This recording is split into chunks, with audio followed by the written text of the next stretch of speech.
Tulang dan gigi merupakan jaringan terkuat dari keseluruhan organ tubuh manusia yang dapat digunakan sebagai sumber identifikasi forensik dengan menggunakan analisis DNA. Kedua jaringan memiliki kandungan DNA yang berbeda-beda tergantung struktur serta komposisi selnya. Jaringan dengan banyak sel berinti dan sedikit jaringan ikat umumnya memiliki kadar DNA tinggi. Pemilihan organ yang akan dipilih untuk isolasi DNA pada kasus forensik sangatlah penting pada keadaan jenazah yang sudah membusuk lanjut atau apabila hanya tinggal tulang belulang saja, maka hanya tulang dan gigi saja yang masih dapat diperiksa.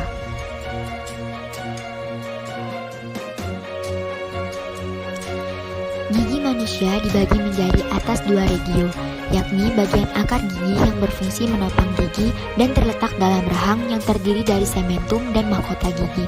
Sementum merupakan jaringan gigi yang mengalami kalsifikasi. Mahkota gigi terdiri dari email bagian terluar dan dentin bagian dalam, di mana email berfungsi membentuk struktur terluar yang resisten bagi mahkota gigi, sehingga gigi tahan terhadap tekanan dan abrasi mastikasi. Pulpa adalah jaringan ikat longgar yang menempati bagian tengah ruang pulpa pada akar gigi. Pulpa ini mengandung elemen vaskular dan neural yang memberikan nutrisi dan fungsi sensoris pada dentin, di mana saraf dan pembuluh darah pada pulpa tersebut masuk ke dalam gigi melalui foramen apikal yang terletak pada ujung akar atau apex gigi. Dalam struktur gigi banyak didapatkan DNA inti dan mtDNA sebagaimana sel yang lain. Pada dentin banyak sekali terdapat mtDNA, tepatnya pada perbatasan antara dentin dan ruang pulpa, di mana pada perbatasan tersebut terdapat lapisan odontoblas, yakni lapisan sel pembentuk dentin. Odontoblas juga ditemukan pada bagian lain dari gigi, seperti pada seluler sementum. Gigi molar memiliki kekerasan paling tinggi jika dibandingkan dengan yang lain dalam fungsi sebagai mastikasi, sehingga gigi molar ini tidak mudah rusak dan cocok digunakan sebagai materi sampel untuk analisis DNA. Pengambilan sampel DNA dari gigi memerlukan ketelitian yang tinggi. Biasanya, gigi geraham dipilih karena lebih tebal dan memiliki kemungkinan besar masih menyimpan DNA dalam kondisi yang baik. Proses ini diawali dengan pemilihan gigi yang masih utuh dan tidak mengalami kerusakan parah. Gigi kemudian diekstraksi menggunakan alat steril seperti pinset atau tang khusus. Dalam beberapa kasus, gigi perlu dipotong atau dibor untuk mengakses jaringan pulpa yang mengandung DNA. Untuk memastikan keakuratan hasil, penting untuk menghindari kontaminasi yang bisa mengganggu analisis DNA. Petugas harus menggunakan sarung tangan steril, masker, dan jas laboratorium agar DNA mereka sendiri tidak mencemari sampel. Semua alat yang digunakan harus disterilkan sebelum dan sesudah proses pengambilan sampel. Penggunaan alat sekali pakai lebih disarankan untuk meminimalisir resiko kontaminasi silang. Setelah diambil, gigi harus dibersihkan dengan hati-hati untuk menghilangkan kontaminasi eksternal, seperti tanah atau jaringan yang menempel. Pembersihan ini dilakukan dengan bahan kimia khusus yang tidak merusak DNA.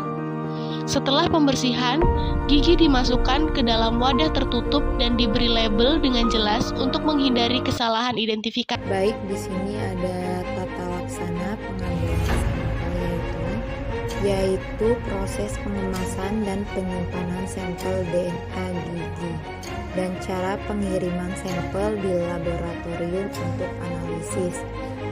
Pengambilan DNA pada gigi biasanya dengan cara mengekstraksi DNA pada pulpa gigi, yaitu dari bagian lunak di bagian gigi yang mengandung darah dan saraf.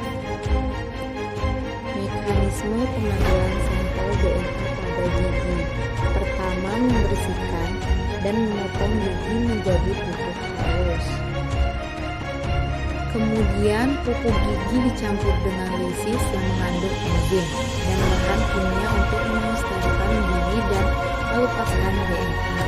DNA yang dipisahkan dari sisa-sisa sel dan protein melalui proses sentrifugasi kemudian dibersihkan dan diaplikasikan menggunakan PCR untuk analisis lebih lanjut.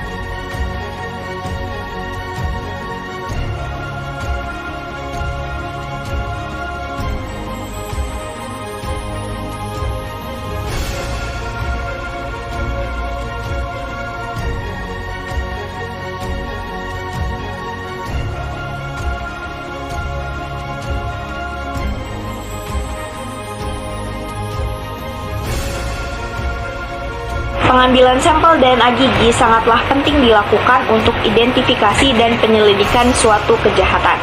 Karena sampel DNA gigi sendiri dapat membantu mengidentifikasi korban kejahatan di tempat kejadian perkara. Dan sampel DNA gigi sendiri dapat memberikan informasi yang akurat dan dapat diandalkan sehingga dapat mengungkapkan rahasia kejahatan dan penyelesaian sebuah kasus. Akan tetapi, dalam pengambilan sampel DNA gigi sangatlah rentan akan terkontaminasinya dengan DNA dari sumber lain. Maka dari itu, seorang petugas forensik dan laboran harus memastikan keakuratan dan integritas hasil analisa yang tepat dan dapat diinterpretasikan dengan benar, sehingga suatu kasus kejahatan dapat terungkap sesuai fakta yang didapatkan dari hasil tempat kejadian perkara.